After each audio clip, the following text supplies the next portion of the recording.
All right, Caroline, it is an absolute pleasure having you here with me. This is one of the interviews that I've looked forward to the most.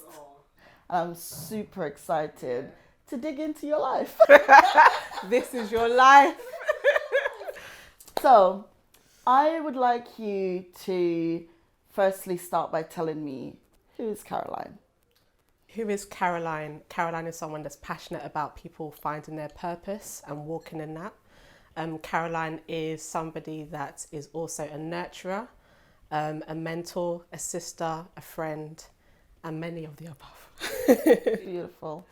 And tell me about some of your endeavors. When people ask me that question, because it's like, I'm just doing so many things. But you know what? In this life, I try not to limit myself, and I think for me, it's so important to just kind of embrace everything that you are.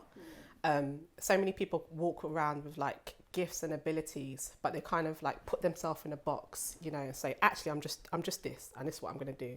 And for me, I've just realized as I've sort of gone through life and evolved as a woman, that there's so many different parts of me that I just want to embrace and step into.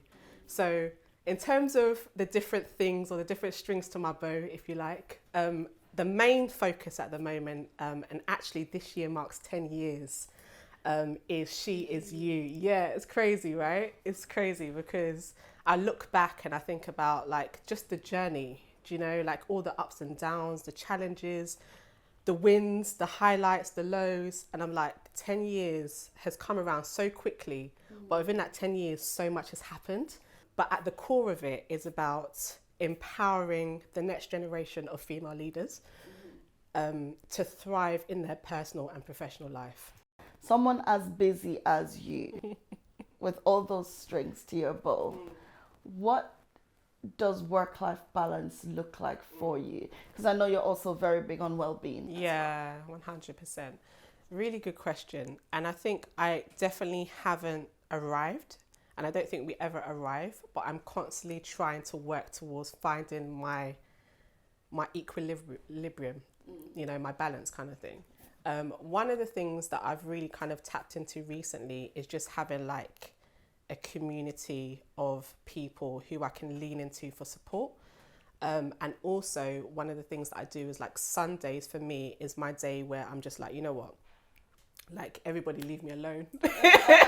Like everyone leave me, like everything can wait. Like you can't come and kill me kind of thing, like literally Sunday is my day for me to like replenish, refresh, be on my own. So I met you here at Business Launchpad. Yes. Many years ago. Memory lane. What does Business Launchpad mean for you? I don't want to get emotional, but like for me it was, what word can I even use to describe it? It was like my nurturing ground. Like there's so many people that I met whilst at Business Launchpad who I still have a connection with now. And that says so much. And when I think about Business Launchpad, it was a place that really birthed a version of Caroline that I didn't know existed. There was challenges, like with most things in life, but I learned so much from those challenges. Business Launchpad literally kind of put me on a platform that like I couldn't have imagined. There were so many opportunities that literally was like, Caroline, you do that, you do da. Yeah. I had so much support from yourself. We would have like conversations that literally planted the seed in me that I just took and just like, I'm gonna water this seed.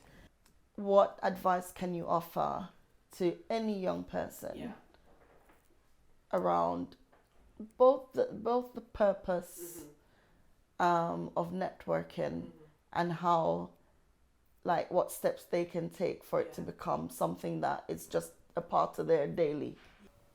Networking is a real buzzword, and something that I think we as human beings do anyway, but I think sometimes we put a little bit of it's not a stigma on it, but sometimes it does have a bit of negative connotations for people who may naturally be quite introverted. And so I think advice I would give to a young person when approaching networking is think about generally just having a conversation with someone, right? And thinking about not necessarily what you can get from them, which may happen during the course of time, but think about what value you could potentially add to them. I see the impact poor mental health is having. And also there's that stigma around it. What's your experience with poor mental health? But like for me, what do I do? Usually I do write a lot, so I journal a lot.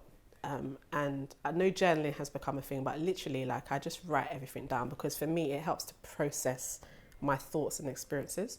I like to just document it. Like sometimes what's in here, once I write it down, it's actually different, if that makes sense. Like the way I relate to it is different, and it helps me capture my feelings and my thoughts. So we've been having the previous guest leave a question for the next guest. So if you could be the owner of an existing company or organization, which one would it be? Okay, so if I'll go with like just what came to me first, right? And it's because I kind of work from a value-based system. So when I think about businesses that are aligned to my values, and is actually a company that is not based in the UK, and you've probably heard of it. It's Black Girls Rock. So Black Girls Rock, I think, was started by a lady in the US as like an award ceremony, and you know it's all about putting black girls on and black female talent on. And I remember when I first watched it on BET, and I was just like, oh my gosh, like, do you know, I felt so, and I was just like, yeah, this is what it's about, you know, it's just about putting people on. What question would you like to leave for the person who comes after you? What does success mean to you?